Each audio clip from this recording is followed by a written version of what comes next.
ต่างแต่ว่าค่าแรงมันก็ขั้นต่ำนะฐานะครอบครัวก็ทุกข์ยากขั้นต่ำนี่เท่าใดน้องมื้อละเท่าใดมื้อหนึง80,000เจ้า80,000กีบบ่แม่นเฮ็ดอิหยัง80,000กีบนี่เฮ็ดงานก่อสร้างนี่แล้วก็หลังจากนั้นก็มาเฮ็ดงานเกี่ยวกับแปลงโทรศัพท์เจ้าแป้งโทรศัพท์นี่ได้มื้อละ80,000กีบแม่นเจ้าโอ้งานดีครับสวัสดีพ่อแม่พี่น้องทั้งหลายเนาะ FC เตยพ่นเด้อพี่น้องมื้อนี้เตยพ่นได้มาอยู่กับน้องชายพี่น้องที่มาทำงานอยู่ประเทศไทยใหม่ๆเลยพี่น้องเป็นแรงงานลาวนำเข้ามาเนาะสบายดีน้องเจ้าสบายดี สวัสดีครับก่อนอื่นเบาเตยพ่นขอถามน้องชื่อหยังน้อน้องชื่อไส้เจ้าชื่อไส้บ่เป็นคนบ้านใดแขวงใดน้องเป็นคนบ้านดงสักเหนือแข้งจำปาสักเจ้าแขวงจำปาสักเนาะเป็นแรงงานลาวอยู่ไทยเนาะเจ้าแม่นแล้วมาอยู่ไทยได้จักมื้อแล้วน้องมาตั้งแต่วันที่เดินทางวันที่15มาถึงไทยวันที่17เจ้า17แม่นได้เฮ็ดงานหรือยังตอนนี้ตอนนี้มีงานเฮ็ดแล้วเจ้าโอ้ได้เฮ็ดงานเรียบร้อยเนาะโดยอยากถามว่าอยู่บ้านนี่บ่มีงานเฮ็ดบ่หรือว่าจังใดจังพากันเข้ามาทำงานในไทยมีอยู่ต่างแต่ว่าค่าแรงมันก็ขั้นต่ำนะฐานะครอบครัวก็ทุกข์ยากขั้นต่ำนี่เท่าใดน้องมื้อละเท่าใดมื้อหนึง80,000เจ้า80,000กีบบ่แม่นเฮ็ดอิหยัง80,000กีบนี่เฮ็ดงานก่อสร้างนี่แล้วก็หลังจากนั้นก็มาเฮ็ดงานเกี่ยวกับแปลงโทรศัพท์เจ้าแป้งโทรศัพท์นี่ได้มื้อละ80,000กีบแม่นเจ้าโอ้งานนี้มันเป็นงานมีความรู้เด้น้องเป็นงานที่ว่าใช้ฝีมือใช้ความรับผิดชอบได้คือได้ถูกแท้เพราะว่าก็เคยขอขึ้นค่าแรงนำนายจ้างเพิ่นโอ้บ่ขึ้นให้นายจ้างนี่เป็นคนไทยบ่แม่นคนลาวคนเวียดคนจีนคนจีนเจ้าคนจีนบ่ขอโทษเด้อพี่น้องที่เว้าคนไทยเนาะแต่เพิ่นก็พลาดปากไปเป็นคนจีนคนจีนให้มื้อละ80,000กีบแม่นกินข้าวเองบ่หรือกินน้ำเพิ่นกินข้าวเองเจ้ากินข้าวเองอีกแม่นข้าวเปียกถ้วยหนึงเท่าใดบาทเฮาข้าวเปียกถ้วยหนึง40,000แม่นคันกินมื้อละ3ถ้วยนี่ก็บ่ได้เด้น้องเอ้ยบ่พอเด้บ่พอเจ้าเฮ็ดจังได๋ซั่นน่ะต้องถือของกินไปกินเจ้ามื้อละ80,000กีบเดือนหนึงจักล้านกีบน้องเดือนหนึงเพิ่นจ้างค่าแรงขั้นต่ำก็สิประมาณ2ล้านห้า2ล้านห้าเนาะโอ้โฮเนาะพี่น้องนี่คือความเป็นจริงเลยนี่เนาะเลยตัดสินใจมาเฮ็ดงานอยู่เมืองไทยบ่แม่นเฮ็ดจังได๋เข้ามาติดเห็นเขาเจ้าเพิ่นติดโพสต์ลงเฟซบุ๊กบริษัทสุขใจเจ้าโอ้เป็นบริษัทนำเข้าแบบถูกต้องตามกฎหมายเลยโดยแม่นแบบว่า MOU แม่นบ่น้องแม่นโอ้เนาะคืออยากถามตอนที่น้องอยู่บ้านน่ะได้ค่าแรง80,000กีบก็คือบ่พออยู่พอกินและน้องมีพี่น้องกันจักคนล่ะบัดนี้อืมมีอ้ายน้อง3คน3คนบ่โดยแม่นแล้วก็น้องก็เป็นลูกชายกกลูกชายกกเนาะพ่อแม่ยังอยู่บ่โดยยังอยู่โอ้อยู่ดีมีแรงเนาะโดยอยู่ดีใจเนาะพี่น้องเอ้ยมื้อนี้ได้มาพ้อน้องเพิ่นสิถามเรื่องราวเด้ซักประวัติเด้บัดนี้ขออนุญาตเด้อน้องเด้อเจ้าเนาะแล้วบัดนี้พอมาอยู่เมืองไทยบัดนี้นี่เป็นครั้งแรกหรือว่าเคยมาแล้วก็สิว่าเป็นครั้งแรกกับบ่ครั้งแรกก็เคยมาแล้วเทื่อหนึงต่างแต่ว่ามาได้เดือนหนึงเลยครับกลับเมื่อเรียนต่อเจ้ากลับมื้อเรียนเนาะมาแบบชั่วคราวโดยมาลิ้นซื่อๆเนาะเดือนหนึ่งเนาะโดยแล้วก็วันนี้ตัดสินใจมาทำงานเนาะโดยคือถามได้บ่ว่าตอนนี้เฮ็ดงานเกี่ยวกับอิหยังเนาะคือการเฮ็ดงานตอนนี้มันเฮ็ดงานเกี่ยวกับร้านอาหารเจ้าอยู่ในห้างบ่แม่นโอ้ตอนนี้แอร์เย็นสบายที่ซั่นบ่ได้ถึกแดดที่ซั่นน่ะแม่นเจ้าโอ้ดีกว่าบ้านเฮาบ่ถามจากใจเลยโดยดีหลายเจ้าบัดนี้เจ้านายไทยเพิ่นดีบ่ถามโดยเจ้านายไทยเพิ่นใจดีเจ้าเพิ่นบ่เคยว่าเคยหายเฮาบ่แต่เจ้าไปเฮ็ดนำเพิ่นบ่หายใจดีเจ้าโอ้แต่ว่าตอนอยู่กับจีนนี่จีนหายบ่หรือบ่หายจีนก็หายเป็นบางครั้งเจ้าเนาะ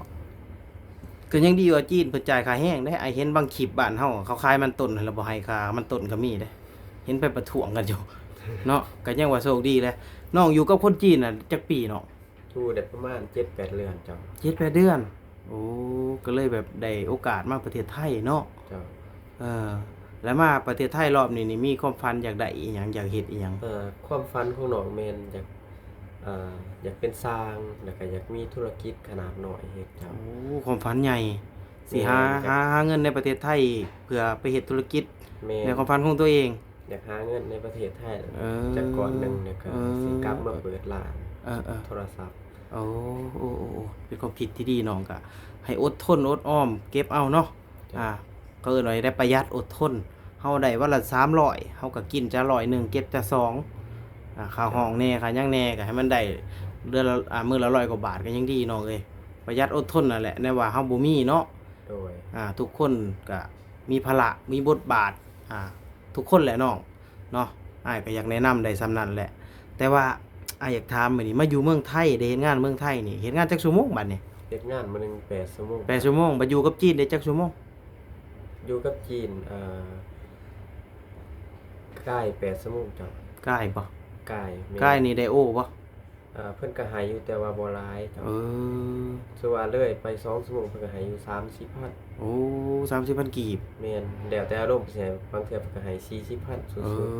ง เนาะเพิ่นแต่ได้เพิ่นก็ยังมีน้ำใจอยู่ ๆ เนาะ อยู่ในปากเซ่บ่ที่ไปแปลงโทรศัพท์ บ่เจ้าอยู่ทางเมืองบาเจียงทางใต้ โอ้เมืองบาเจียงเจริญสุขบ่เขาเอิ้น โดยแม่น อ้ายก็บ่เคยไปจักเทื่อได้เนาะได้ยินแต่ว่าเมืองบาเจียงเนาะและพ่อได้เข้ามาเมืองไทยบัดนี้น้องเห็นอีหยังแหน่ในประเทศไทยที่ว่ามันแตกต่างจากบ้านเฮาเนาะ เจ้าได้เห็นได้หลายสิ่งหลายอย่างเจ้าความพัฒนาก้าวหน้าของประเทศเพิ่นเจ้า โอ้ นับแต่เส้นทางอาคารเรือนสร้างตึกใหญ่ๆได้หลายเจ้า ในปากเซ่เฮานี่มีบ่จังซี่ตึก ใน สูง ปากเซ่ก็มีก็บ่หลายคือ บ่หลาย บ้านเพิ่น ๆบ่สูงแบบนี้บ่ โดย เออแล้วมาทางนี้นี่แบบว่าคันไปปล่อยไว้บ่ได้บ่นึงนี่ลงแน่นอนน้องเนาะ โดยแม่นคันเฮาออกไปบ่ได้บ่หนึงคือเฮาก็มาแรง อ่า ๆอาจจะลงได้อ้ายว่า ลงทางไหนเจ้า แม่นเนาะ เพราะว่าตอนนี้น้องก็บ่หานออกไปดินไส เออเนาะแบบว่ามาอยู่รอบนี้ก็ตั้งใจแบบอยากเก็บเงินอยากสร้างครอบครัวบ่มีหรือยังแฟนสู่ยังมีหรือยัง บ่แฟนบ่มีเด้อ ยังบ่มีคือ โสดอยู่ น้องยังนะอ้ายลืมชื่อซ้ำ ซื้อไส้เจ้า น้องไส้เนาะปัจจุบันอายุเท่าไหร่น้อง อายุ25เจ้า 25ปีแล้วเนาะก็เป็นวัยที่สร้างครอบครัวแล้วได้เนาะแต่ว่ายังโสดพี่น้อง ก็คือเอาง่ายๆกับน้องไส้นี่ก็อยู่กับน้องเบลลี่เนาะ โดย ได้อยู่นํกันเนาะก็แบบว่าเป็นแรงงานล็อตเดียวกันเนาะ โดย ก็ได้อยู่ห้องน้ำกันได้กินน้ำกันเนาะก็ได้เห็นบาวเบลลี่แบบว่าขอความช่วยเหลือจากพี่น้องทางฝั่งไทยเพิ่นก็ส่งมาม่าปลากระป๋องก็ได้กินน้ำเพิ่นบ่น้อง โดยได้กินแล้วก็อยากขอบใจพี่น้องชาวไทย อืม ที่ช่วยเหลือพวกน้อง อืม เวลาที่น้องขัดสน อืม เพราะว่าคือพวกน้องเขามาอยู่กับติดลบจ้ะ โอ้ เพราะว่าค่าของค่ามัดจ อืม ำกระตกอยู่9,000ปลายครับ บอกง่ายๆก็คือเฮามีเงินบ่หลาย แมน เนาะเฮาก็เลยติดลบเนาะ โดย เอาง่ายๆก็เนาะก็คือบาวเบลลี่ก็ได้อยู่ได้กินน้ำกันเนาะ โดย ฉะนั้นแล้วน้องตั้งใจเฮ็ดงานทำมาหากินเด้อน้องเด้อเก็บเงินเก็บค่ำแล้วก็อย่าตีนสั่นมือยาวอย่าออกนอกลู่นอกทางอยู่ในประเทศไทยก็ให้อยู่ในกฎในระเบียบเนาะ โดย อย่าเฮ็ดอิหยังที่มันสร้างความเดือดร้อนรำคาญให้บ้านเพิ่นเนาะ โอ้ย อ้ายก็อยากฝากไว้เพียงสำนั้นเนาะ โดยคือน้องเองค่ะขอสัญญาว่าสิตั้งใจเฮ็ดงาน เอ แล้ว อ ก็เป็นคนดี โดยดีแล้วเนาะ ครับประเทศเพิ่นคืออยู่กับประเทศตัวเอง ประเทศไทยนี่เปรียบเสมือนบ้านหลังที่สองของเฮาเด้ แมน เฮาหลายๆคนนี่คนลาวเฮานี่ได้มีชีวิตที่ดีขึ้นก็ย้อนเมืองไทยได้ บางคนมีเฮือนหลังงามๆมีรถคันใหญ่ๆขี่ก็ย้อนเมืองไทยได้น้อง โดย แถวบ้านพอมีบ่ หลายคน คันเฮาเฮ็ดงานอยู่บ้านเนาะน้อยนักที่สิมี แต่ว่าถ้าขึ้นมาเมืองไทยหลายๆคนชีวิตเปลี่ยน เสืออ้ายได้ถ้าบ่ลงแสงสีถ้าบ่ลืมเจ้าของถ้าว่าเฮามี200ไปกิน300สิมันก็บ่พอได้แต่เฮามี200เฮากิน50บาทเฮามีเก็บเนาะอดออมไปเนาะมื้อหนึงเฮาต้องมีต้องได้เนาะอ้ายก็เป็นกำลังใจให้เนาะแล้วก็สู้ๆน้องเดี๋ยวสิมี EP ตอนต่อไปเนาะ